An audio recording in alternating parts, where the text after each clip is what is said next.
Perambra sub regional RTO ഓഫീസിൽ youth കോൺഗ്രസിന്റെ പ്രതിഷേധം. വാഴയുമായാണ് പ്രവർത്തകർ എത്തിയത്.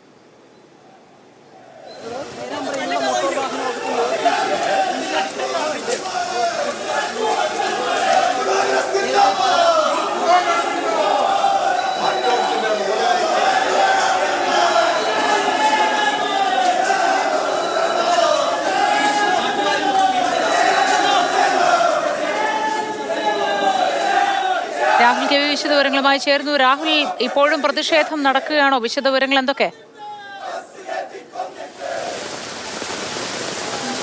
മോത്തി, പേരാമ്പ്ര തീർച്ചയായും പ്രതിഷേധങ്ങളുടെ ഒരു വേദിയായി മാറിക്കഴിഞ്ഞു. യൂത്ത് കോൺഗ്രസ് പ്രവർത്തകർ നേരത്തെ റോഡ് ഉപരോധിച്ചു, ബസ് തടഞ്ഞു. കുറ്റ്യാടി കോഴിക്കോട് റൂട്ടിൽ ഓടിയ ഏക ബസ്സാണ്. ആ ബസ് തടഞ്ഞു നിറയെ യാത്രക്കാരുമായി വന്നതാണ്.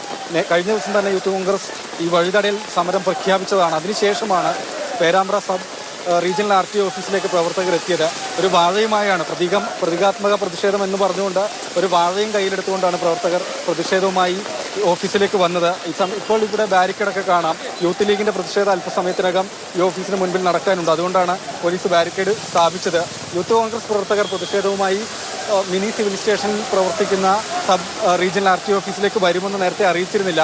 അതുകൊണ്ട് ഈ ബാരിക്കേഡോ അല്ലെങ്കിൽ കൂടുതൽ പോലീസുകാരോ സ്ഥലത്തുണ്ടായിരുന്നില്ല. പ്രവർത്തകർ വളരെ പെട്ടെന്ന് തന്നെ പ്രകടനവുമായി എത്തി ഈ RTO ഓഫീസിന് മുൻപിൽ കുത്തിയിരുന്ന് പ്രതിഷേധിക്കുകയാണ് ഉണ്ടായത്. പിന്നീട് പോലീസ് എത്തി പ്രവർത്തകരെ ബലപ്രയോഗത്തിലൂടെ കസ്റ്റഡിയിലെടുത്തതായാലും നീക്കിയിട്ടുണ്ട്. അത് നേരിയ തോതിൽ ചെറിയ രീതിയിൽ ഉന്തും തള്ളിനും കാരണമാവുകയും ചെയ്തിട്ടുണ്ട്.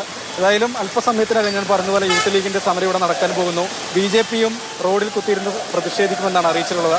കഴിഞ്ഞ ദിവസമാണ് സ്വകാര്യ ബസ്സിടിച്ച്, ഒമേഗ എന്ന പേരിലുള്ള ബസ്സിടിച്ച് ഒരു വിദ്യാർത്ഥി 19 വയസ്സുകാരൻ മരിച്ചത്. റോഡരികിൽ സ്കൂട്ടർ നിർത്തിയിട്ടിരിക്കുന്ന വിദ്യാർത്ഥിക്കും മേലിലേക്ക് മത്സരയോട്ടവുമായി വന്ന ബസ് ഇടിച്ചു കയറുകയായിരുന്നു. ഈ റൂട്ടിൽ ഇത് പതിവാണ്. നിരവധി ആളുകൾക്ക് ജീവൻ നഷ്ടമായി. എന്നിട്ടും മോട്ടോർ വാഹന വകുപ്പോ അല്ലെങ്കിൽ പോലീസോ കർശനമായ നടപടി സ്വീകരിക്കുന്നില്ല എന്നൊരു പരാതിയാണ് യുവജന സംഘടനകൾ മുന്നോട്ട് വെക്കുന്നത്. തുടർന്നാണ് ഈ പ്രതിഷേധങ്ങളൊക്കെ നടന്നു വരുന്നതും. ഏതായാലും കഴിഞ്ഞ ദിവസം അപകടമുണ്ടായി വിദ്യാർത്ഥി മരിച്ച സംഭവത്തിൽ ബസ് ഡ്രൈവറുടെ ലൈസൻസ് 6 മാസത്തേക്ക് മോട്ടോർ വാഹന വകുപ്പ് സസ്പെൻഡ് ചെയ്തിട്ടുണ്ട്. ഒപ്പം എടപ്പാളിലുള്ള ഇൻസ്റ്റിറ്റ്യൂട്ടിലേക്ക് 5 ദിവസത്തെ നിർബന്ധിത പരിശീലനത്തിന് പോകാനുള്ള ഉത്തരവും ഇതിനകം തന്നെ പുറപ്പെടുവിച്ചതാണ്. ഈ റൂട്ടിൽ ഏതായാലും ഇനി ഇത്തരത്തിലൊരു മത്സരയോട്ടം ഉണ്ടാകരുത്. ആളുകളുടെ ജീവന് ഭീഷണിയാകുന്ന വിധത്തിൽ സ്വകാര്യ ബസ്സുകൾ ഉണ്ടാകാൻ പാടില്ല എന്നൊരാവശ്യമാണ് ഇപ്പോൾ പ്രതിഷേധിക്കുന്ന ആളുകളൊക്കെ മുന്നോട്ട് വയ്ക്കുന്നത്. ഏതായാലും കോഴിക്കോട് കുറ്റ്യാടി റൂട്ടിൽ ഇപ്പോൾ മറ്റ് ബസ്സുകളൊന്നും തന്നെ ഓടുന്നില്ല എന്നുള്ളതാണ് വസ്തുത. KSRTC ബസ്സുകളെയൊക്കെ ആശ്രയിച്ചുകൊണ്ട് ആളുകൾ, വലിയ തിരക്കാണ് KSRTC ബസ്സുകളിൽ അനുഭവപ്പെട്ടുകൊണ്ടിരിക്കുന്നതും. ഞാൻ പറഞ്ഞതുപോലെ അല്പസമയത്തിനകം BJPയുടെയും യൂത്ത് ലീഗിന്റെയും പ്രതിഷേധം കൂടി പേരാമ്പ്രയിൽ അരങ്ങേറാൻ പോവുകയാണ്.